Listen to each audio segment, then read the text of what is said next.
ఒక హీరో, ఒక హీరోయిన్, 3 పార్టీలు. ఈ టైటిల్ పెడితే మంచి కామెడీ సినిమా కరెక్ట్గా సూట్ అవుతుంది.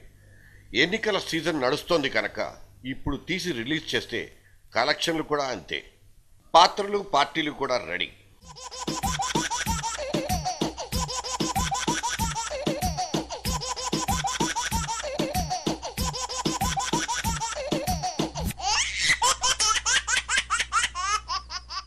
సినిమాల్లో అయినా పాలిటిక్స్లో అయినా వీళ్ళిద్దరే లేటెస్ట్ కామెడియన్ క్యారెక్టర్స్.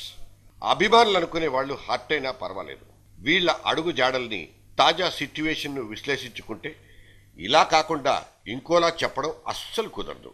అంతో ఇంతో సినిమాల్ని ఫాలో అయ్యే వాళ్లకు ఈ 2 క్యారెక్టర్స్ని కొత్తగా పరిచయం చేయాల్సిన అవసరమే లేదు.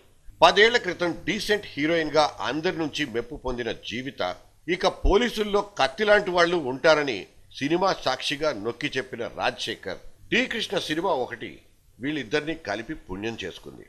దంపతులు అయిన తర్వాత 60 సినిమాల్ని అరువు తెచ్చుకుని టాలీవుడ్లో ఇంకొన్నాళ్లు వెలిగిపోదామని కలలు కన్నారు.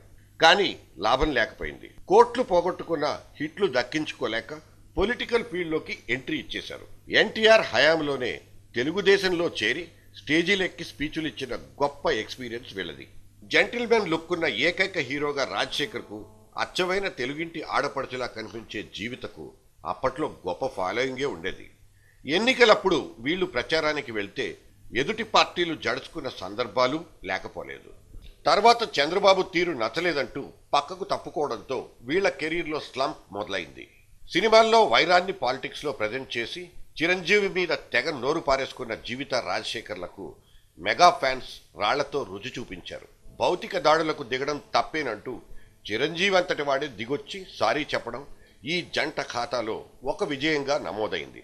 జనం నోళ్లలో ఎంత ఎక్కువగా నానితే అంత గొప్ప సెలబ్రిటీలు అవుతారు కనుక వైఎస్ఆర్ వెంటనే ఈ ఇద్దరిని పార్టీలోకి తీసేసుకున్నారు. వైఎస్ మరణించిన తర్వాత కాంగ్రెస్ చెడ్డదైపోయి ఆయన తనయుడు జగన్తో కలిసిపోయారు వీళ్ళిద్దరూ. అక్కడ కూడా విలువ తగ్గిపోయిందని ఈ మధ్య ముక్కు చీదుకుంటూ బయటకొచ్చి దిక్కులు చూడడం మొదలుపెట్టారు.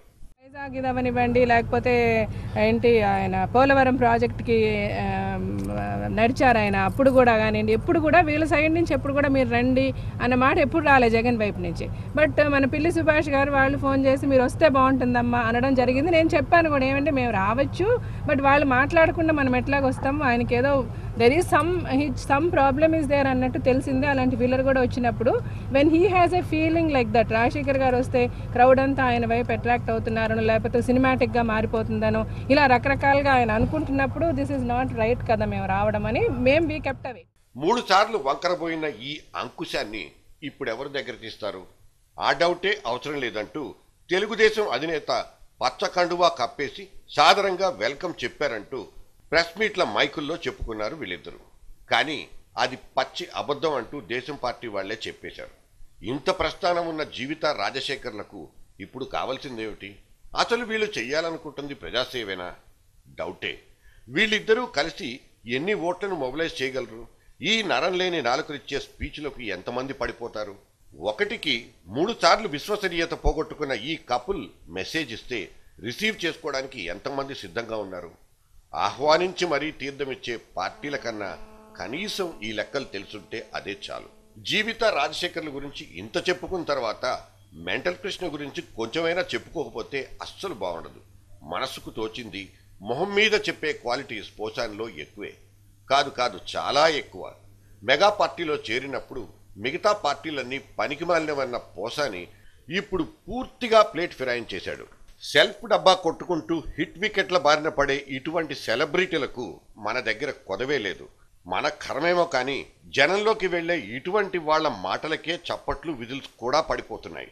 ఓట్లు వేసే మాటలు ఎలా ఉన్నా ఈ పిచ్చి జనం ఈ సినిమా క్రేజ్లో పడిపోయి ఇంకొన్ని సమస్యలు తెచ్చిపెట్టుకుంటున్నారు. సరే, ఎవరి టేస్ట్ వాళ్ళది. ముందు ఈ మగాళ్లను మాత్రం తెలుగు నేర్చుకోమని చెప్పండి. ఆ తర్వాత లీడర్ గిరీలు చెయ్యొచ్చు. వినలేక చచ్చిపోతున్నాం.